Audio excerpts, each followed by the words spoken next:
This is the way the Hawkeyes will start. Marv mentioned it earlier. Dallas Clark has not caught many balls, just 4 in 3 games. They plan to get him the ball a lot more today. Bruce Nelson in the middle, starting for the 39th consecutive game. Cervantes, the lone running back. He is the fullback as Banks will throw. Flushed out of the pocket. Now he'll run. And he has the first down as he skips out of bounds at the 33-yard line. On second down, once again, it is Grubbing taking up with the right side with daylight over the 40, across the 45, and out to the 46-yard line. Cervantes, the lone setback. Banks gets pressure, steps up, runs for a first down.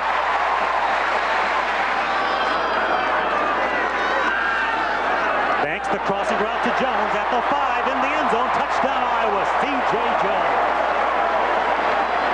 A 12-yard strike. And the Hawkeyes are on the board.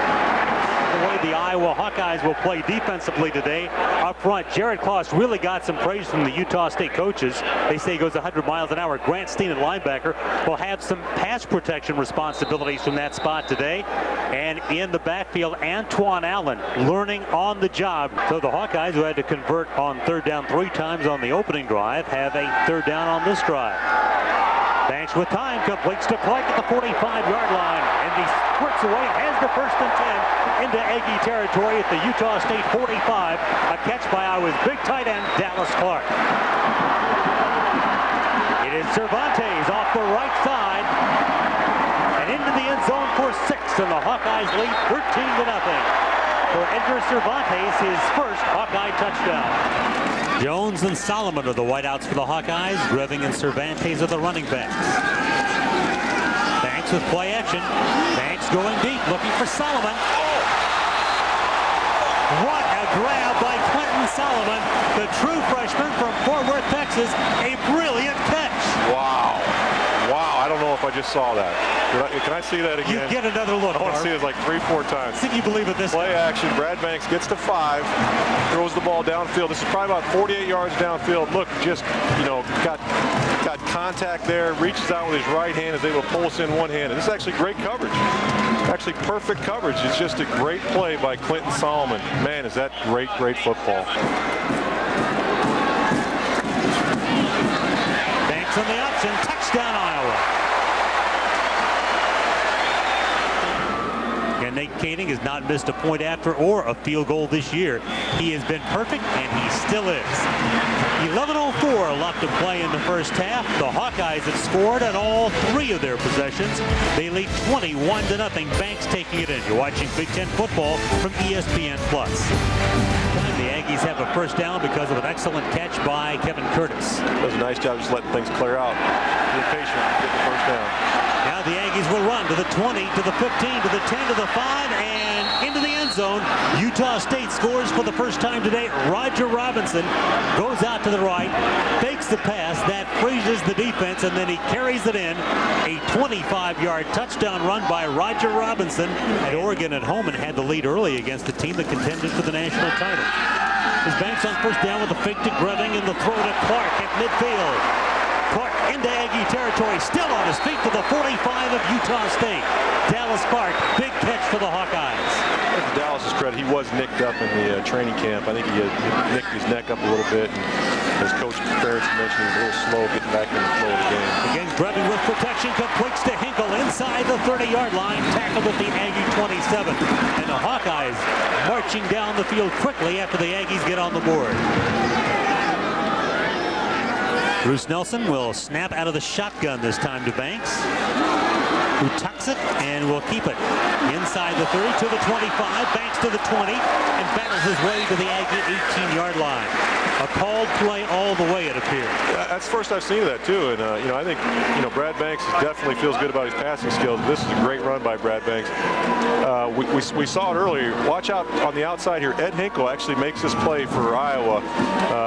As Larry mentioned, this is a design draw all the way. But what you see out here is Ed Hinkle is going to be sealing this corner right there, and Brad Banks is able to cut back inside and pick up an extra 10, 12 yards. Anytime you get receivers to block, Larry, that's a big thing. Nate Kading, who has been perfect in field goals this year, will now attempt his 10th in a row. This will be approximately a 45-yarder. Ball down, pick up, he's got another one. He averaged 9 receptions a game last year, and that was best in the country. And off to Samuel. In the backfield is Barr, and he gets buried by Colin Cole. Barr with the first contact. Colin Cole with the finish, and the Hawkeyes play the run exceptionally well. Ed Hinkle wide to the near side of the field. C.J. Jones wide to the far side. Jermel Lewis is the lone Iowa running back, and he's asked to carry the football. And he finds daylight.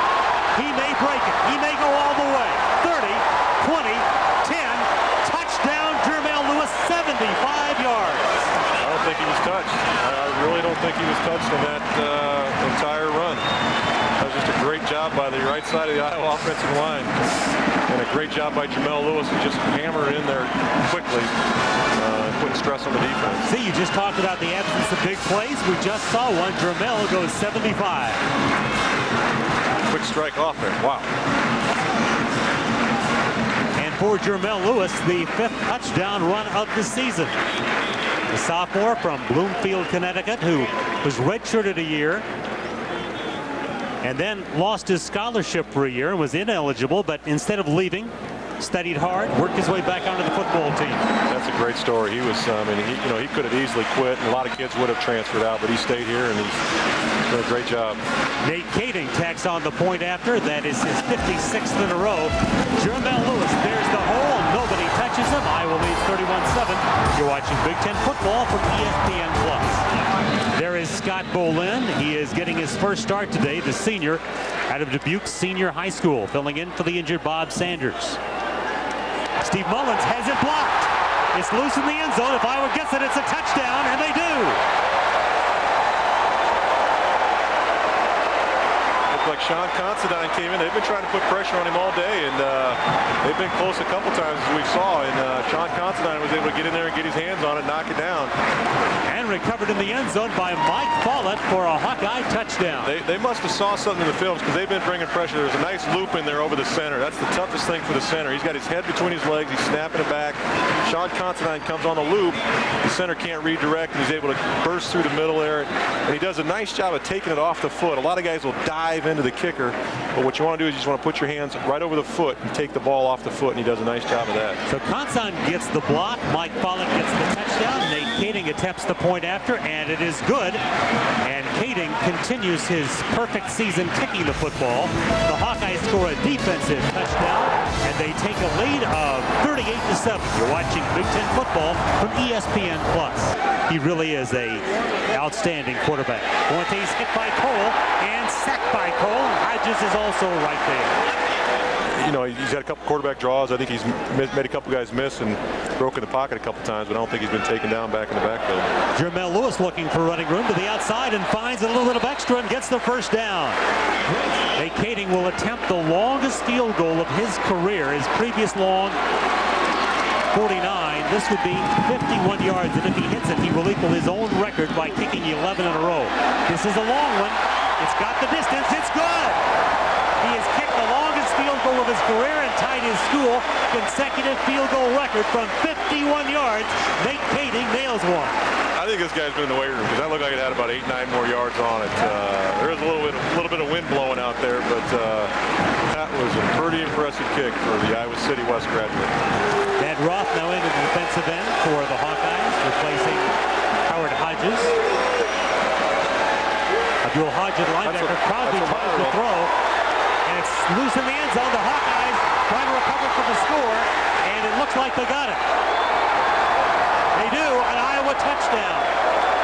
Picked up by Jared Claus. So two former Valley High Tigers from West Des Moines have scored defensive touchdowns. Mike Follett recovered one in the end zone, and now Jared Claus does the same. You know, it's good to be going 100 miles an hour, because you never know where that ball's going to end up. This just play fell apart right from the beginning. Iowa got good pressure on. Does a nice job of getting the quarterback to throw the ball behind the line of scrimmage. That's just a miscue mentally as well as physically. And then Iowa just does a nice job of just hustling the ball. You really have to play extremely well and efficiently to compete in these kind of arenas. Fuentes on second down. Complete to Coleman. Coleman tackled by Antoine Allen, but makes a nice job holding on to the football because he got hit by Allen, and then Bolin came over the top and also gave a lick. Well, Lynn's done a nice job of filling in for Bob Sanders. That's Bob Sanders' role back there, and you know, that brings up a point. You know, Bob Sanders out of the game. You can't replace a guy like Bob Sanders, but here's just a perfect example. Gary Coleman comes up. Wow.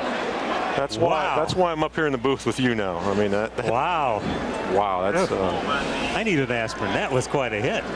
Chandler in for Brad Banks. We'll get his numbers for you a little bit later on, but he did a nice, steady job at quarterback, and again has gone through a game without throwing an interception. There's a pass play complete for the Hawkeyes, and it's going to be a long gain. The pass is caught by Ramon Ochoa, who's the third string wideout.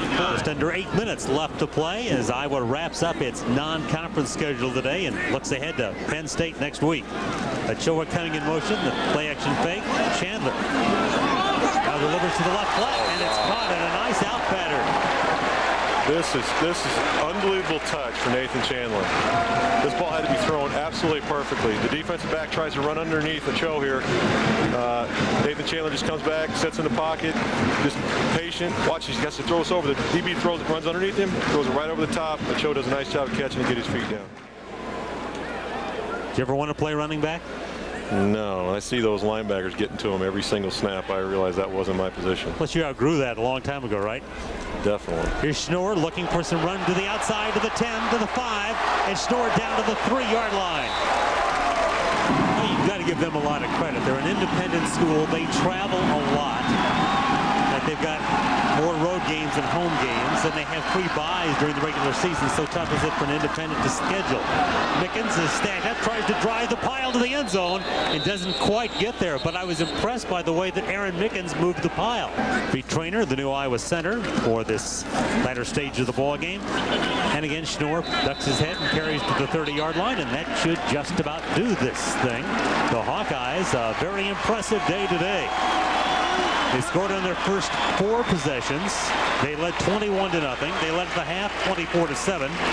They scored 24 unanswered points in the third quarter. And Kirk Ferentz and the coach at Utah State, Mick Dennehy, who's really fighting a tough battle because his brother killed in a car wreck on September the 7th. And he's trying to put all his energies in football, but has those other things on his mind. They shake hands. Kirk Ferentz walks off the field. And we hope to be catching up with him in just a couple of minutes as the Hawkeyes have defeated Utah State by a score of 48-7. And now standing by on the field is Kirk Ferentz. And Coach, we'll take a look at this one with you briefly. First of all, thanks for joining us.